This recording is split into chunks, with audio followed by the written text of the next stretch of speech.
professors of men, professors of women, colleagues, and fellow students. I say fellow students because I believe everyone here is still a student.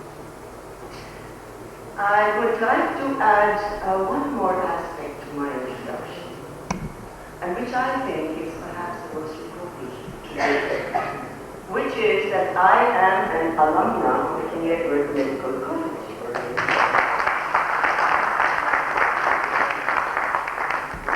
I'm sorry for that, Ed. I'm so proud of you. Thank you very much for being with us today. I am so proud of having gone through education here and graduated from this. I couldn't just leave it.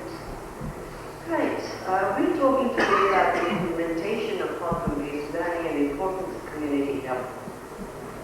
My talk is going to talk more about the implementation, basing it that the importance of community health, I think, has been said, and we all know about it. What it really needs is the will and the vision for implementation again. And the basis of implementation is touching on the evolving practice of medicine and the PNBC requirements, which would be the equivalent to the outcomes of the competency for AAMC and candidates, etc. We will look within. And then plan for the implementation, concluding with challenges, strategies, and resources. It's all been said. Information explosion. New information, new tools, new solutions. Biochemistry, wow, there's a finding every day, maybe every minute. From biochemistry you go to, from cell biology you go to molecular biology, which spans not only biochemistry but into pathology. You're really changing the outlook and the content of disciplines.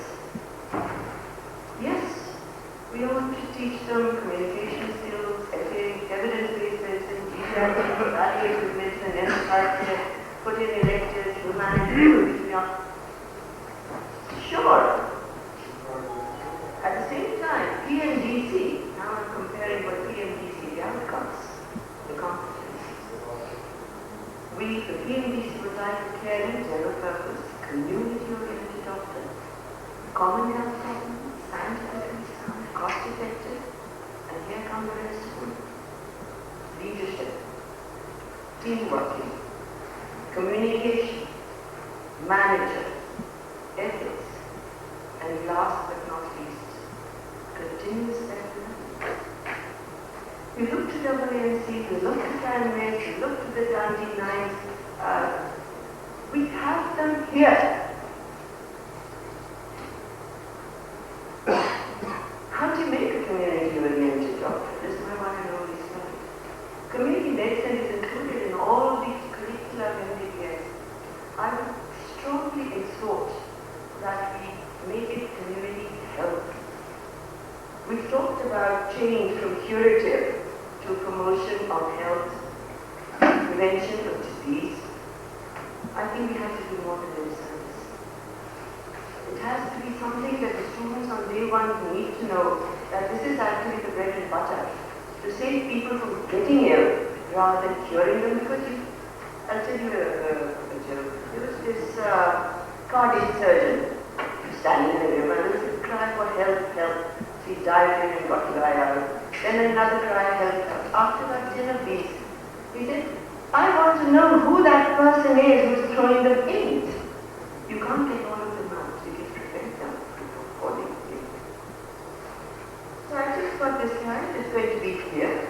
I want to stress that it is something that everybody needs to know, not only the students, but also the doctors.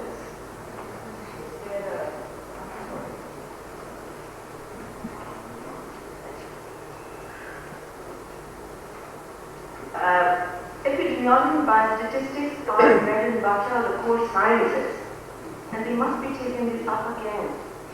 We have a mandatory research course, and we've had it for about 12 to 15 odd years. 2 years ago, we were one of the 12 medical colleges in the world that had a research course. So, you want to do it all. You want this, you want that. There's huge amount of basic sciences. Should we teach them for 10 years instead of 5? What we have to do is look at what is it that we need to teach. So I would beg to defer that the content is the same. It isn't the same. It's very different from what I went through. It's got a whole lot more now than it had then. So we have to sift the chaff from the ground. Decisions have to be careful, systematic and evidence-based, not whimsical or political. There's a huge amount of vision leadership. We really need institutional commitment for the curriculum reform. Please ensure that there will be this. We're all humans. And we have to take into consideration how we should address this. Take them along, I say. Number 2, please be prepared. It's a huge task. I will share with you some of the things that we have done at Yavapai University, and I'm sure we can do better. This is not the ideal I'm talking about. It's just another way. Perhaps you will find a much better way to do it. What we did was, we had a curriculum review. By the way, I read one thing I must mention. A tradition of curricular review is so important. So that every time you want to change or improve, because you have to change, anything that does not change is stagnant instead. Then it's not such a huge effort, because you're always looking forward-thinking curriculum. We had a curricular review in which the improvements were identified, and we have them every 7 years. Then we set up a task force, huge number. Why? Every department had at least 2 representatives. They came or did not come, but they were there. They were sent all the emails, they were sent all the work we did. And everything went to departmental chairs as well. The curricular framework was centralized. The departments could not say we will have this. They could only come and present to the curriculum committee what they would like to have. When this one reviewed all of the goals, the outcomes, the attributes, teaching and assessment strategies. Another thing, we made modular committees, team committees, which included clinicians, basic scientists, community scientists, people from medical education, and students. One of the things that I have seen missing over here is that we have, forget this ATU, students need to be on education committees to be able to give their own input, and they're hugely useful. And let people know. Sorry, outcomes at each level. This reminds me of Nani's presentation. Let the faculty also know what the students need to know. Let the students tell the students what they need to know, and it is assessed at each level. So there's a transparency written down. So we have various sub-programs, how patients present. And you have to have what medical graduates must know and be able to do at the time of graduation. From there draw what are the knowledge and skills and attitudes in basic and clinical sciences every year, which they need to know, which they will need to be able to do this. What we did was we requested all of the basic science departments, including pathology and pharmacology, to give their core essentials. Then we actually matched this by those that the clinicians had said were core essentials. And there was actually a lot of confluence.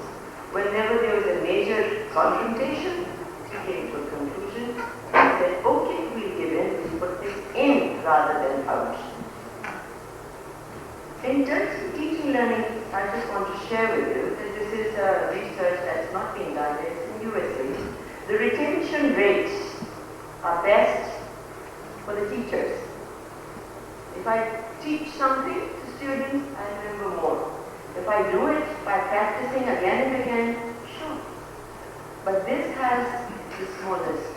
The only real change of just moving to a discussion group is that 100% of the curriculum cannot be taught by 100% of the students to 100% of others.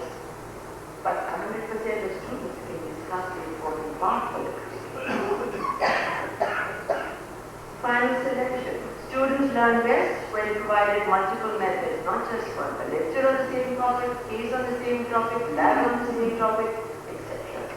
When they're doing it, and they learn in the clinical context, then you have planned repetition to inspire them. Problem-based learning is an integrated, fluid, and active learning process. And I would like to stress over here, I'm not talking about a curriculum. PBL we use, and most places use, as a learning method. And there are two different aspects of it. One is the guided discovery method that ATU uses. We have objectives, and each tutor knows what the students should discuss. The other one is a pre-discovery method that's real well, and either the student knows nor the tutor knows, and they can discuss everything. It shifts emphasis from teaching to learning. It increases the acquisition and retention of knowledge because they use it. And it integrates basic and community health and psychosocial issues with information literacy. But most important of all, it fosters reason. Where they have to reason out, you want them to become reasoning thinkers. We had multidisciplinary committees who reviewed the objectives, added other ones like clinical and communication skills, ethics into each module. I'll talk about that in a little while. Then what they did was say, okay, so what are the learning objectives that are covered in the cases? What are the core objectives that cannot be covered in the cases? For the lectures, and the labs will reinforce knowledge and skills. So another kind of lectures you can have, which is important concept or difficult concept lectures. All of it was repeatedly reviewed. What else? If this was identified and introduced, all else was considered nice to know. So, this is a group of our students. I know Aziz has seen this slide before. We're very, very proud of them, as you are, and we are, taking them. We have a 5-year curriculum where clinical skills are introduced in year 1, and basic sciences go up to year 5 and are examined here, and community health runs throughout. We have longitudinal themes of research, ethics, behavioral sciences, evidence-based medicine, communication skills, and preventive medicine. I know, I think Professor West mentioned the sciences curriculum. SPICES. And that is one of the things that we made sure that when you evaluate a curriculum, you put this stuff in. Systematic plan repetition, community-based learning, early clinical skills, broader education, increased research, humanities, and electives. So how did we put in this longitudinal themes? These are themes that go throughout 5 years. Communication skills start in term 1, year 1. Behavioral sciences are mostly in 3 and 4. Community health from year 1 to 5 has social aspects of medicine and evidence-based medicine. We have a mandatory liberal arts index. I don't want to say this. The only real aspect of it here is the research course, and then we're moving towards humanistic courses. Just when you talk of a problem-based learning, please remember it as a methodology that should be used, but students remember if you use multiple methods. I would strongly suggest that we keep some important lectures. You will have to decide what. Lab sessions, include student presentations, community visits, clinical and communication skills starts from years 1 and 2. You can't just implement a curriculum and let it go.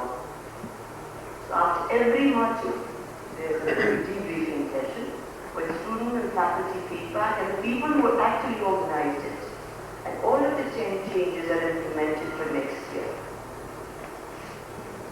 Assessment, I won't go into. Nani's done a terrific job. The only thing is, please assess knowledge, reasoning, behaviors, and skills. If you don't change the assessment system to make it contextual, then students will learn to the previous curriculum. That's what I want to say. Teachers will teach to a test, students will learn to a test. So if you change nothing at all, change this.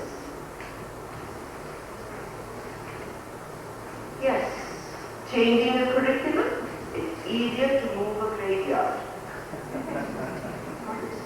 Why fix it when they broke? The last curriculum was terrific. Look what our people are doing. It's too much hard work. We don't have the time. For God's sake, if you bring an integrated curriculum, who will be the owner of the content? Here at the unknown. We don't know how to do it, so you block it.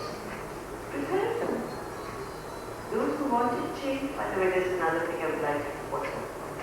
Sometimes you get people riding on the bandwagon who will join you for getting promoted or being able to do something new, but you have to make a choice. This person I want or that. Like Rasulullah said, I want more. So you have to do that. And by the way, even then, a lot of the faculty told the students that the new curriculum was terrible. Mediocre. And last quote, where's the faculty, the space, no money. I'm only going to advise you that you have to improvise the resources according to your own requirements. You probably have much more than you think you have. Turn the weaknesses into stress. Alright, people don't know? Yeah, develop them in teaching, in assessment, using being. Prepare faculty for the desired curriculum. Get consultancies, get site visits. Please be inclusive rather than exclusive. Make the change user-friendly. People will need guidance. We have people who are doubly qualified in internal medicine and medical education, pathology and medical education, etc. This is one of the strongest. You have to include your senior academicians, students, faculty, intensive planning. Communicate, communicate, communicate. Carry on, people when you are dropping. The biggest resource are going to be your faculty and your students. Of course, you need finances and facilities. But without faculty and the students, you can do nothing. Lastly, for all those who want to bring about change, believe me, this is true.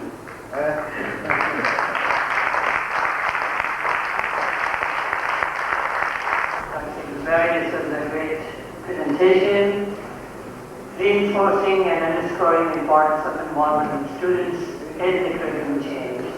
And one thing I would say that I fully agree with you that teaching is the best way of learning.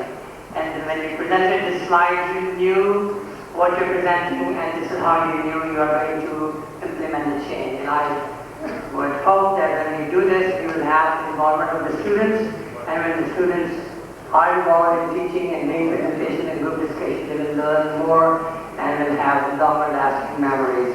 With that, I will now go ahead and invite the next speaker, Dr. Khadri. Dr. Khadri, graduate of Dow Medical College in 1986. He did his residency from Wright State University, Ohio, fellowship in nephrology from the University of Pittsburgh. He has been in Sheffield since 1998. He's professor of nephrology and associate dean of that institution in education. Ladies and gentlemen, Dr. Khadri. Yesterday, we Professor Sakulam Nair, Professor Muhammad Zafrullah Khan Sahib, honorable members of the press, and all co-learners. Assalamu alaikum. I needed all the help from Allah subhanahu wa ta'ala to make this presentation, because this presentation is really going to test you whether you're going to stay alive or stay awake at the end of the session. And my dean and my principal who are here for his support, thank Professor Hassan, always tell me that my presentations can sometimes be bipolar. And I assure you, inshallah, if we make it to the end of this session, it's going to be a bipolar presentation, which is going to take on a different theme about 15 minutes into the session. And I hope you enjoy it and take it in the historical context of all things that we experience. We will be presenting and sharing with you here today, simply for the goal that we together as educationists can uplift this nation, inshallah, and make our future generations proud of us. So the topic of this presentation was originally titled An Integrated Curriculum Based on Social and Biological Context of Disease. I'm not going to change that, but I'm also going to share with you what one goes through in trying to so-called reform a curriculum. So my objectives for today's discussion is to engage honorable hosts from KEMCAANA Medical University and KEMCAANA and distinguished leaders in medical education sitting both on and off the days in an interactive forum encompassing these categories, and I hope we'll have a chance to talk about that in an interactive forum. And this is, when we look at medical education in the 21st century, we really need to shift from that teacher-centered to a learner-centered paradigm. And each curriculum has to be relevant to the national and indigenous needs. It should be indigenously developed. What we develop at Shepherd does not mean it will work at King Edward or